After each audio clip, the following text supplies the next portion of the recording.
everyone, and welcome to Read This Now, the weekly webcast where Brad, Gustafson, and I share two books that we love and that we think you should read. When, Brad? Hold on, that looked cool on camera. Yes, I know, like right? Up, like we it's are beating, giving serious hard Yeah, hands that to was these awesome. books. We love them. Yes. All right. We love them so much. When should people read them, Brad? Read right now. Right Read this now, right? Second. So Yeah, how I are got a you, my good friend? one. What you been reading?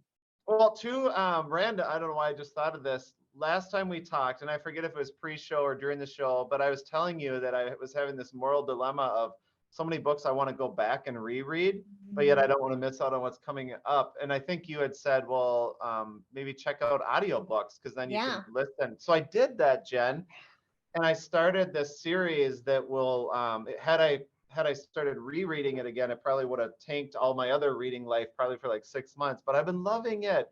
And I feel like this might be the first audiobook I've ever done before. So I think, yeah, I just don't really do those. So I've enjoyed it on multiple levels.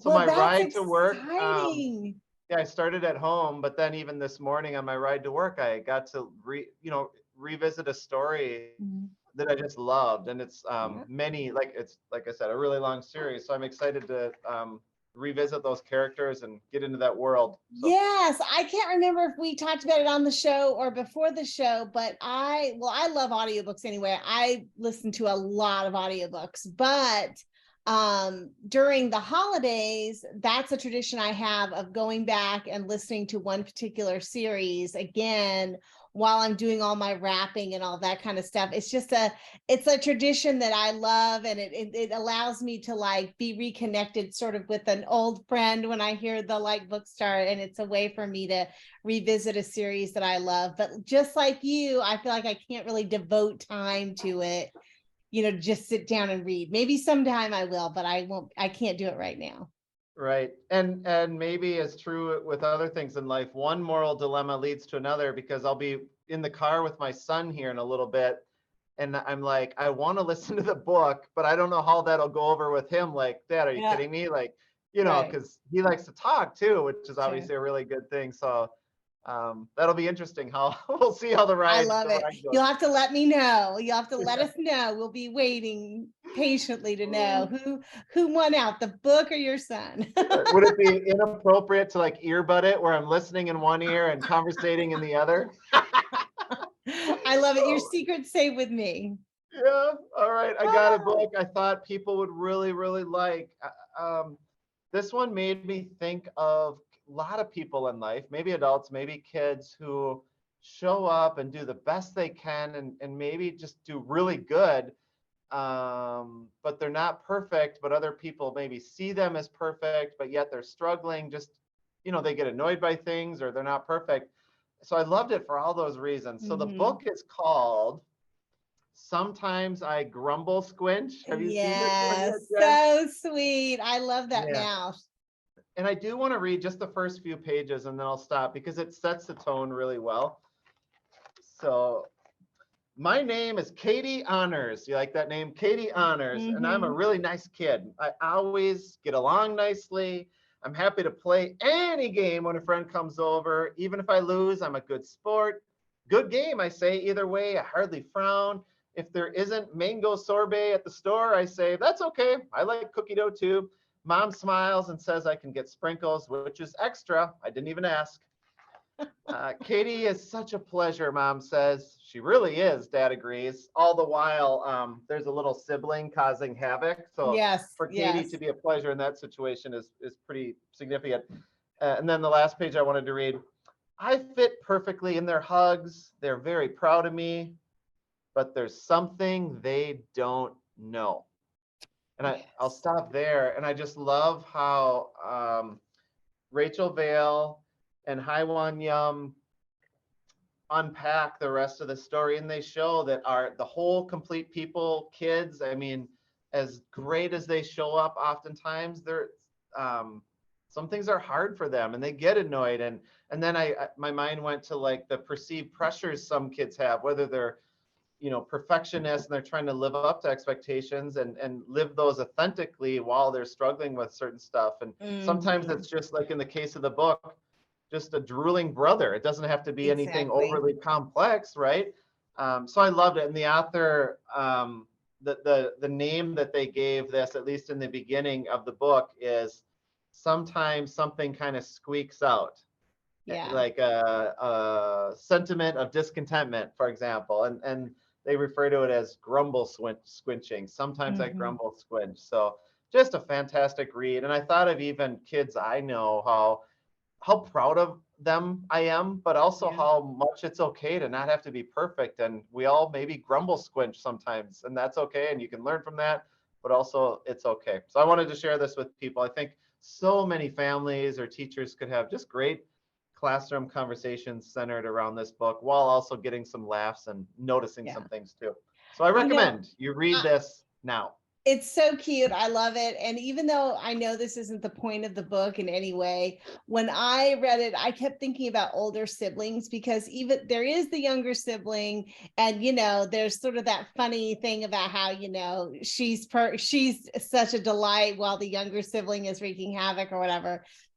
I think sometimes, and I'm just generalizing, but sometimes older siblings feel a responsibility, to be perfect, because they can see that mom and dad, or parents just in general, are maybe struggling with a younger sibling. And so I love that book for older siblings especially, but for anybody. I just happened to think, about older siblings and what that's like when I was reading.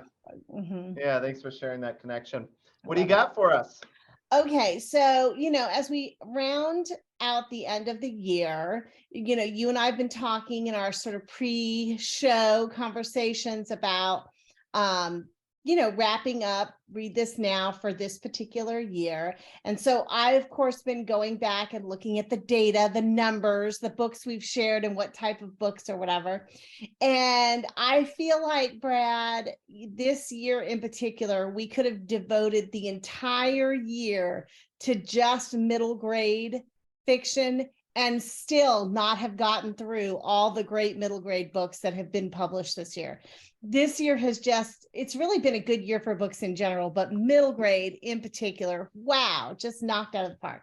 So as we wrap up, I've been thinking about some of those that I read that I haven't gotten to share yet. And one of them that came to mind, which again, I keep saying this, Brad, I need $1 for every time I say this, or maybe our 3.5 viewers need to start a drinking game where they grab their glass of water every time I say, this is a Brad book. This is a book for Brad Gustafson. And I thought about that when I was reading The Secret Battle of Evan Powell by Wendy, Wan-Long, Shang. Have you read this book? Okay, Brad, add it to the list. The huge pile of books that I've said as I've been reading that I knew this was a Brad Gustafson book. When you say that too, I always go and buy so use the term judiciously, because my budget and my to be read stack can only sustain so much. Currently, I have no control. Tattooed on my brain is the Rover story, the Mars one. Yes. I'm like, I gotta get that. So you gotta get the Rover story. Added to the pile along with this one, because this book, I feel like I haven't read a book exactly like it, but I found it so compelling, and spoke to my heart in a way that I felt would speak to yours too. It's about a family who is moving. They actually sort of describe it as fleeing at the beginning of the book from their life in Southern California. Their town is not listed, but to a new town in Haddington, Virginia. We hear the story through multiple characters, but primarily through Evan, who is a member of this family and who is, like the whole family, nervous about what the new life in Haddington, Virginia is going to be about. We learn right away that Evan has sort of a special power, in so much as he can tell when people are lying. And he can tell, the way he describes it is that it makes him sort of feel sick to his stomach or queasy because something happens for him with the person he's talking to. Their outsides don't match their insides. And that almost gives him a feeling of motion sickness. He can't always tell exactly what the lie is about, but he knows that what they're saying on the outside does not match what they're feeling on the inside, which is a real struggle for him.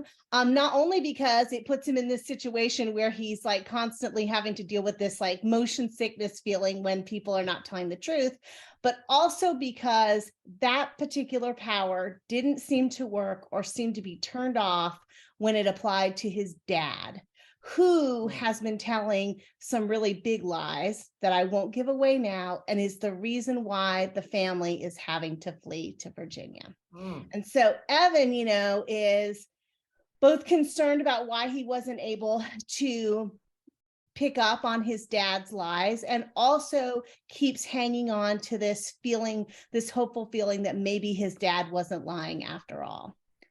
The book opens up when they get to Haddington. It's just Evan, his sister, and his mom, because dad is no longer with them.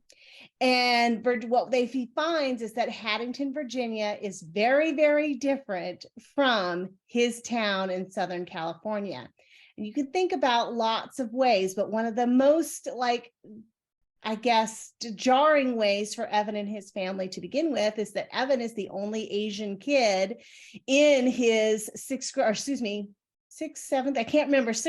grade class at Battlefield Middle School. Now think about that name for just a second, Battlefield Middle School, where the whole school year sort of revolves around an epic, what they call Battle Day, which is a day devoted entirely to the Civil War and reenacting things from the Civil War, dressing up like you're in the Civil War, eating food from the Civil War, etc. Evan, having not grown up in the South, doesn't know a lot about the Civil War, but realizes right away that both his teacher and his classmates don't seem to think that he has a part in this big Battle Day celebration because, to their mind, there weren't any Asians in the Civil War, etc. Evan, however, through some research, finds and learns that there actually were Asian people who fought in the Civil War. And when he brings this to his teacher and his class's attention, it turns a lot of things upside down, not just for the school, not just for the Battle Day, not just for his teacher, but for the entire town. And the town has to sort of rethink the way it has looked at people and at the world, and maybe discover that things aren't always what they seem on the outside, which actually Evan and his family do too in relationship to this town of Haddington, Virginia, to the people they've always trusted and their view of the world too. It's a really neat story with lots of sort of history sprinkled in, but really I think why kids are going to love it is that at its heart, it's like a story about friendship and being there for one another and what it means to truly be a part of a community. So I loved it so much. It's called The Secret Battle of Evan Powell by Wendy Wan-Long, and I think you should read it right now. Love it. The cover speaks to me. The art, his name, it just thanks for sharing that. That sounds really cool. I think you'd really love it, Brad. I really do. Awesome. All right, friends. Well, we're getting close to the end of the year, which that means that we're getting ready to swap over to a new spreadsheet for our archive, right? For a new one for 2023. Even in 2023, our URL will remain the same. Brad, why don't you remind us what that is? Definitely. I'm going to say it a teeny bit slower so people can type as I say each letter. Go to bit.ly/read_this_now for a plethora of books that Jenn has convinced me to buy and read. She's never wrong. She's never Vice versa, my friend. Okay, I've bought plenty of book at your recommendation. So well, I don't know who's the pot or the kettle in that scenario, but I love it either way. So yeah, it is great. all right. Thank you, friends, for watching. We'll see you next week. Until then, happy reading.